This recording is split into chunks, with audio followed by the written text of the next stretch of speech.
Welcome to Steel Stories by US Steel.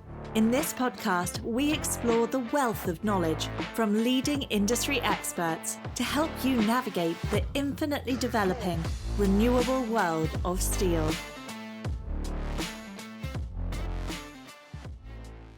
Welcome to Steel Stories. I'm your host, David Kirkpatrick.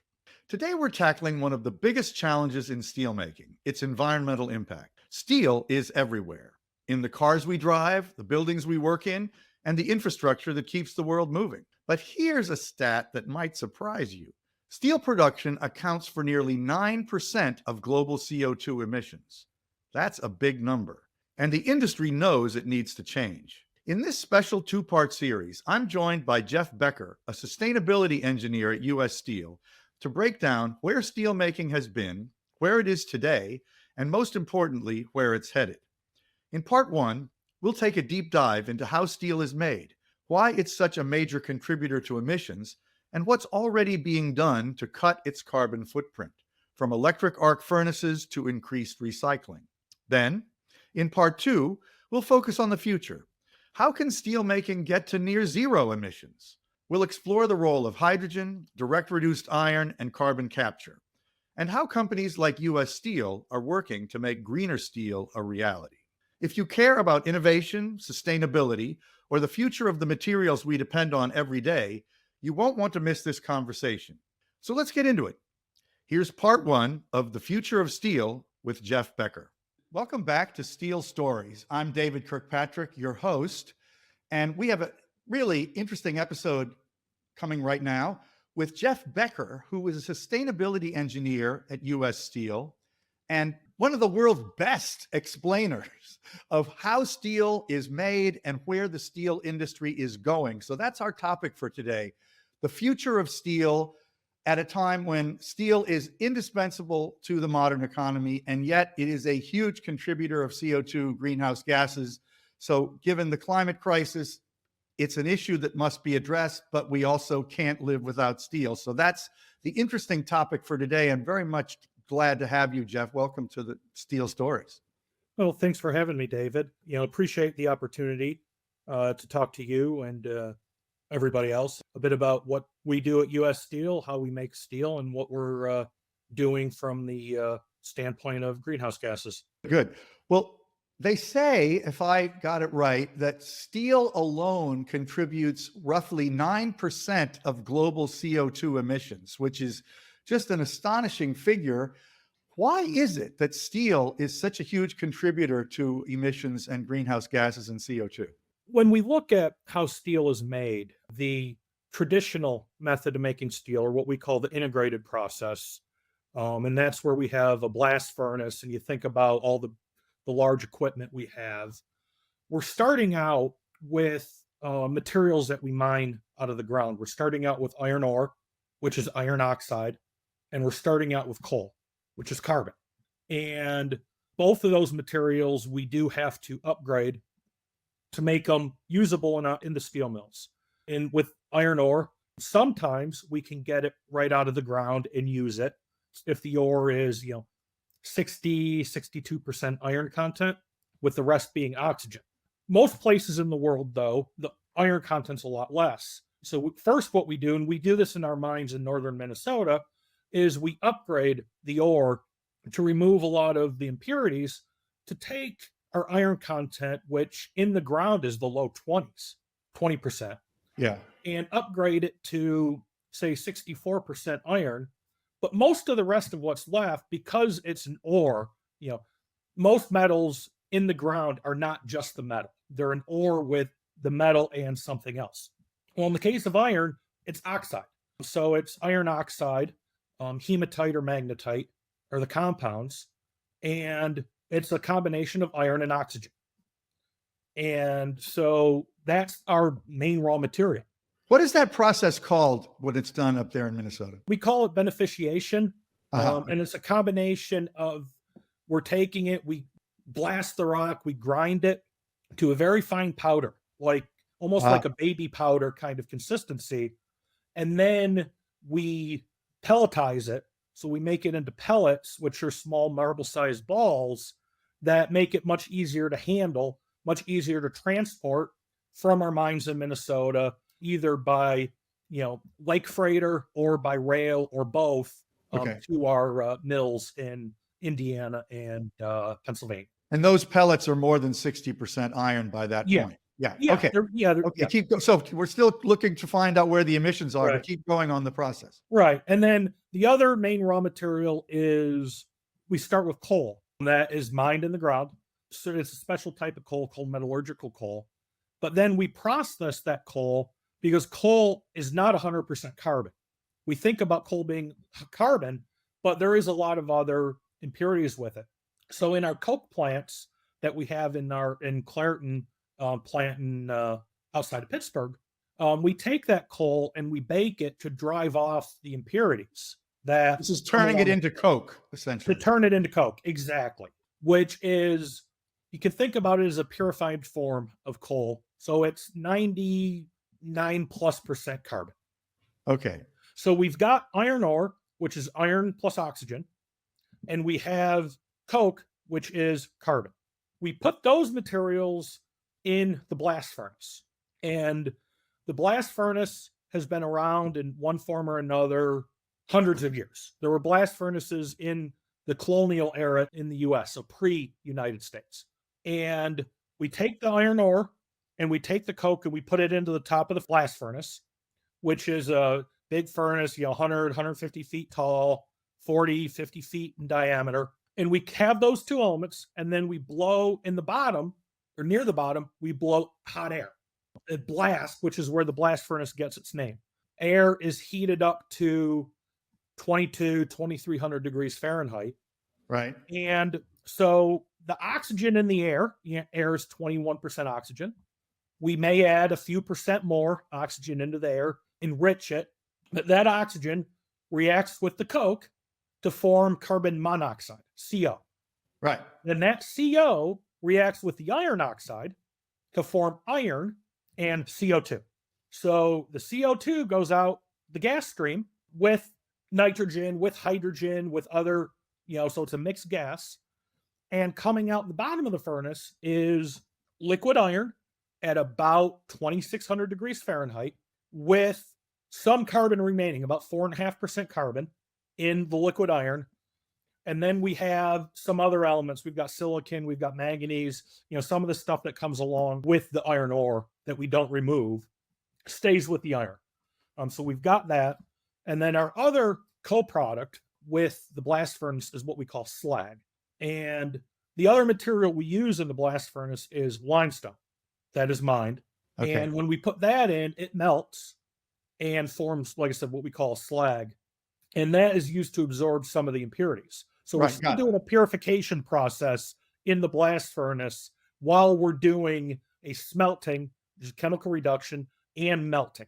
Okay. So we're doing a whole bunch of stuff in the blast furnace. Right. So I assume that we've got the biggest source of emissions in what you've described so far is coming out of the coke plant in the form of the CO2 emissions, but there's got to be emissions in the other parts of the process, which we don't need to touch on in detail because I don't think they're a huge percentage of the issue, the stuff that happens in the purification in Minnesota, et cetera.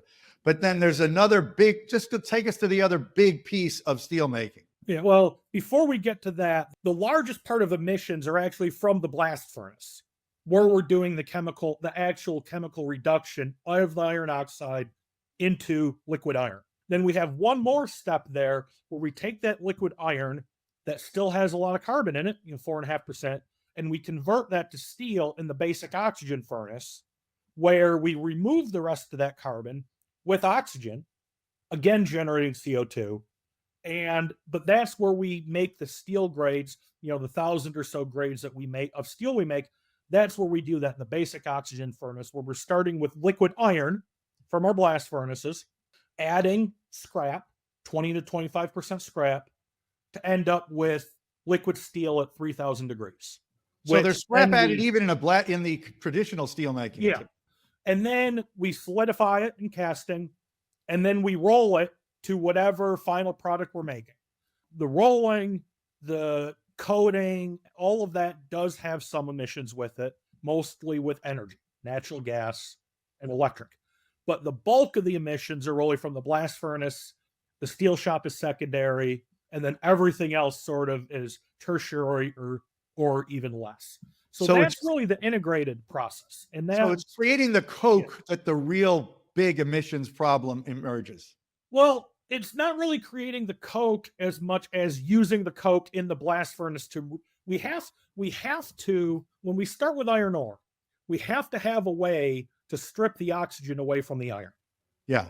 And coke is the way we've been doing it for hundreds of years. And there are other processes that we can use to strip away the oxygen to chemically reduce the iron ore. We'll touch on those in a second. And so the integrated process I've described is roughly 70% of the steel made globally is made by the integrated process. Right. But only about 30% in the United States is the integrated process. The other main process is called an electric arc furnace, which again, 30% globally, but 70% in the United States. And US Steel does both. Yes, we do both. So we have our integrated plants at Gary Works, Gary, Indiana, Mon Valley Works outside of Pittsburgh, and then our plant in Slovakia, Košice, is also an integrated plant. We have electric arc furnaces at our Fairfield Works tubular plant in outside of Birmingham, Alabama, and our Big River Steel Works in Osceola, Arkansas, which is across the river and about an hour north of Memphis, Tennessee.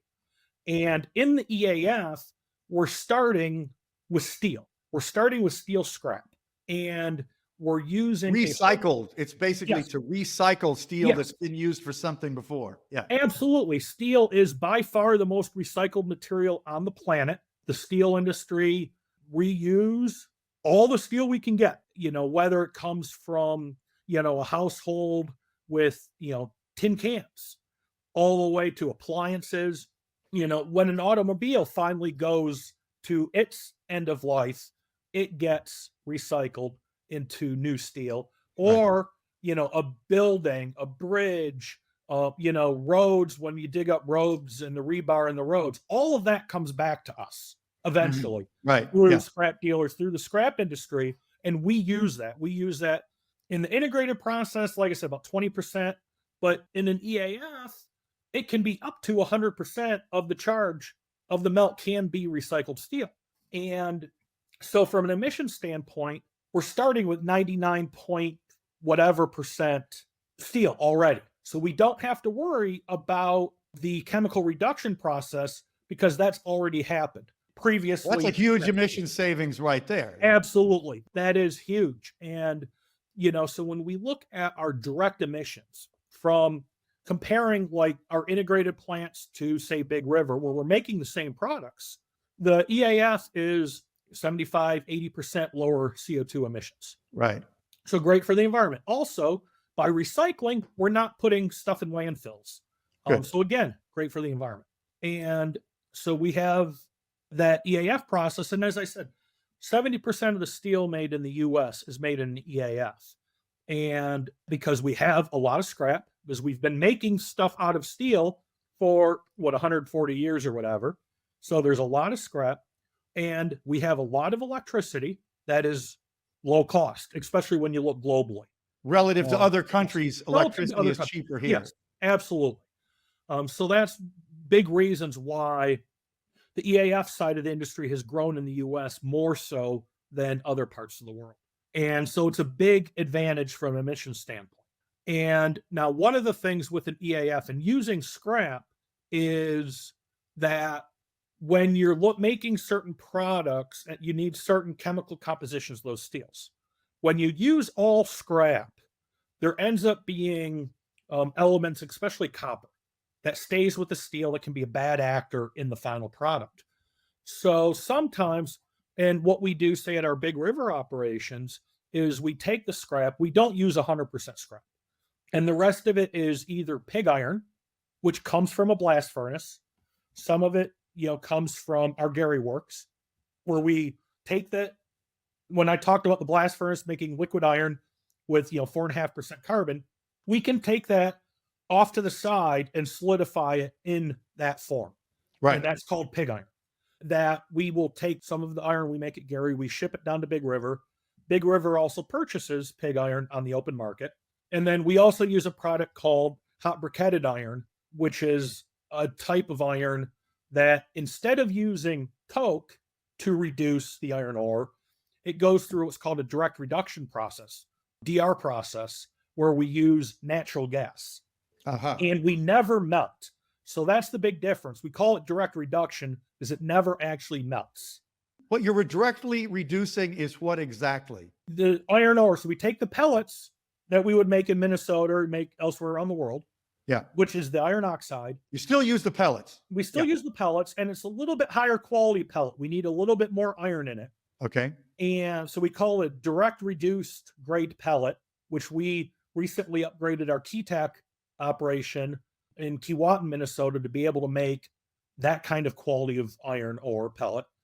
And you take it and you inject natural gas into a furnace instead of using coke. The advantage of using natural gas is it's methane, so it's CH4. So you still have the carbon and you still have some CO2 emissions, but because you have the H4, the hydrogen also participates in the chemical reduction process. So iron oxide plus hydrogen equals iron plus water vapor. So your emissions are water. So on rough numbers, it's about half the emissions of a blast furnace. A direct reduction process is. There's still CO2 coming from the burning of the natural gas. Correct. And the reduction there, but it's about half of that of what you would do in a blast furnace. Okay, let me ask a question. So, because we want to get toward the future here. In the future, one of the predictions that many make is that electricity has to basically be the overwhelming form of EAF steelmaking, has to more or less most likely play a bigger role, right? So we've got to do it with electricity, which means more direct reduced iron. But is that not totally correct? Is there going to be a need, no matter what, for some degree of integrated processes that are at least analogous to what we do today?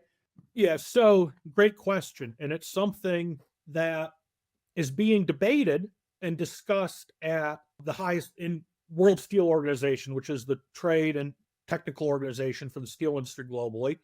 It's being discussed at the World Trade Organization. The WTO has had sessions on this exact question. The OECD has a steel committee that discusses this as it relates to trade and other factors, right, and how it all ties in. So yes, when we look at the future of steel, there's going to be a greater percentage of electric arc furnace than there is today. Probably not 100% though. And some of that is, availability of electricity. And one thing with electricity, it can't be the current electricity, because when you think about it, if you're burning coal to make electricity, you're still burning coal generating CO2. Right. So when we look at the steel industry as a very large consumer of electricity and one that will grow, not just growing because the steel industry is growing globally, but our percentage of electric usage is going to increase a lot. Right. So we need to have much more carbon emission free or greenhouse gas emission free electricity. Solar, we're doing a project at Big River with our electric utility, with the Driver Solar Project, it's called, where where a solar plant is being put next door to a new mill that just started up. We have our Big River plant, which started up a few years ago. We have our Big River 2 plant, which just started up a couple months ago. And next to that is a big solar farm. Right. Love that. We're getting the power from. And that will help supplement and replace some of the carbon-based power that we get in Arkansas. Right. It's a complicated equation, no doubt. Yeah. But so solar, wind, depends on the location. Some places are better for wind than solar. But we can't forget nuclear power. Nuclear power, when you generate it, it is greenhouse gas emission free.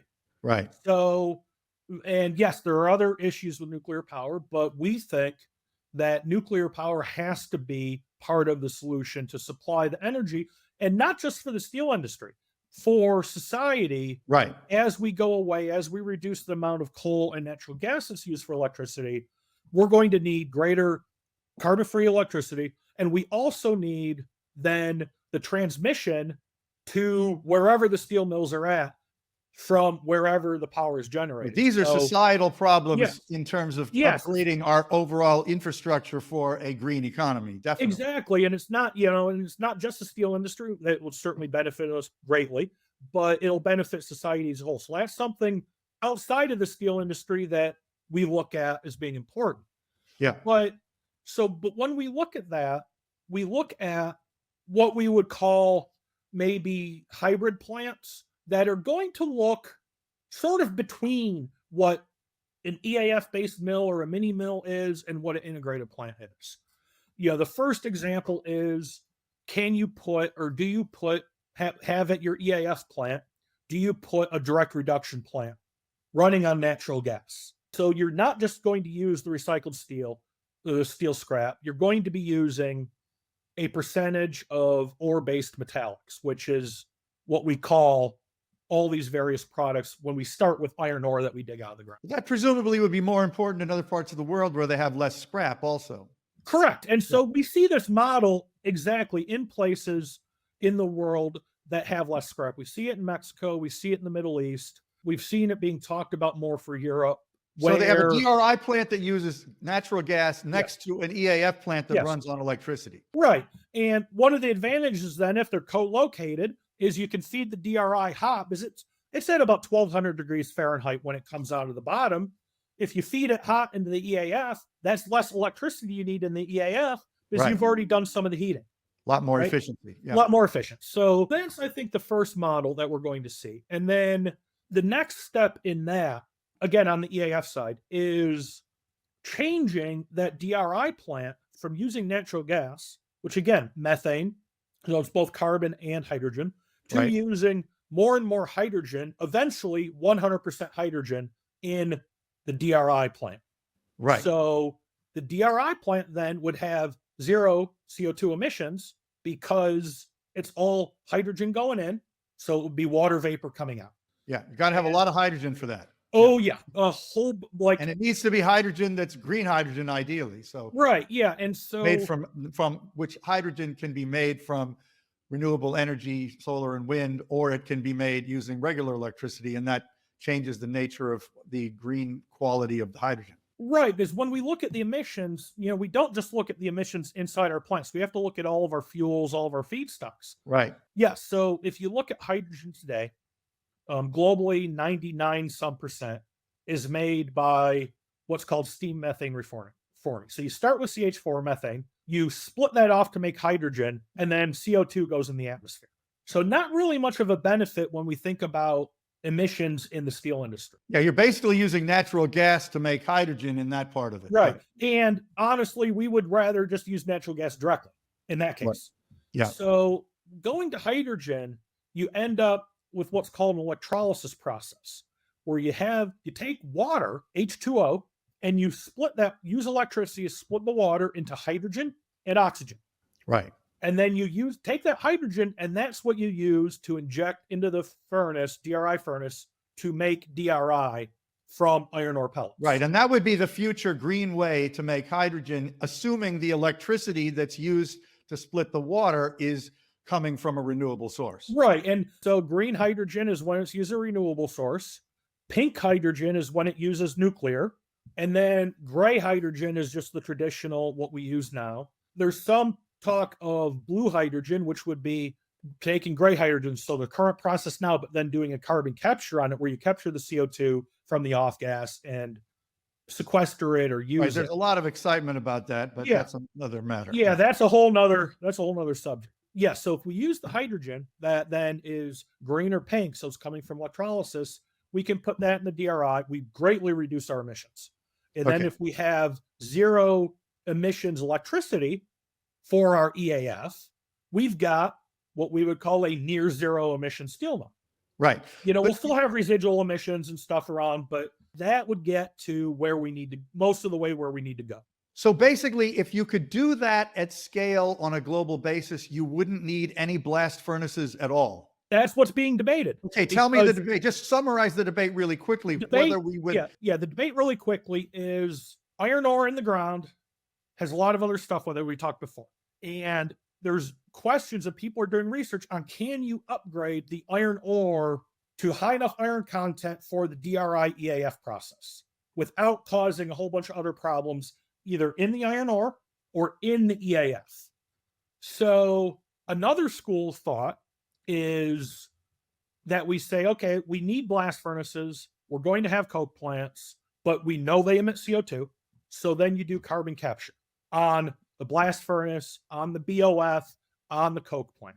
And so then we're saying, okay, we're going to still use the traditional process. So what do? You capture, and which means taking CCS, carbon capture and storage. Carbon capture and storage, yeah. And CCUS, carbon capture, use, and storage. Depending on what happens to the CO2 after it comes out. Yeah, right. So an example of this is we already do some of this in our coke plants today. I mentioned that we bake the coal to make coke and we drive off that volatile matter. Well, that volatile matter is coke, it's carbon and other materials in our what we call our coke oven gas, which is the byproduct gas from the coke ovens. Right. Well, we use that now. We convert the coke oven gas, we remove sulfur from it and supply sulfur to the chemicals industry. Elemental sulfur is a yellow powder. We take that and we make tar. We make light oils that are carbon containing, again, for the chemicals industry. We basically have we have what we call our chemicals division at the coke plant, but it basically looks like a refinery or any other chemicals plant. But so we're already doing some of this capture. Yeah, that's interesting. And the rest of the coke oven gas we use as a fuel in our blast furnace, in our downstream operations to replace purchased natural gas. So that's utilization in several forms. Yes. And so we already do some of that, but we would have to bulk it up on a much bigger scale when you're talking a blast furnace. Sometimes I think people think that the future of hydrogen in steel means somehow using hydrogen in the blast furnace process, but is that a possibility also? It is. There's been some trials that have been done around the world. The largest, the most extensive work on that's been done in Japan, where the Japanese Iron and Steel Federation with their partner companies or member companies, Nippon Steel, JFE Steel, and Kobe Steel, have built a mini blast furnace. And they've been studying this for over a decade of different ways to introduce hydrogen into the blast furnace, different ways. What does it do for the emissions? What does it do for the process? How do you make sure you can still run? What are the operating parameters? Things like that. So yes, that is a great area of research. I would expect it to see it deployed closer to the end of the decade, and then we'll end of the 2020s and then into the 2030s. So we will see that. So that's the foundation. How steel is made, why it's such a major contributor to emissions, and the steps already being taken to reduce its carbon footprint. But the real question is, what's next? In part 2, we'll look ahead at the future of green steel, how innovations like hydrogen, direct reduced iron, and carbon capture could transform the industry and get us closer to near zero emissions. Stay with us. Part 2 is coming up next. Steel Stories is brought to you by US Steel. To find out more about our sustainable steel solutions and how our Best for All strategy allows us to re-envision the future alongside our customers, visit www.ussteel.com. Search for US Steel in Apple Podcasts, Spotify, Google Podcasts, or anywhere else podcasts are found. And make sure to hit subscribe so you never miss a future episode. On behalf of the team here at US Steel, thanks for listening.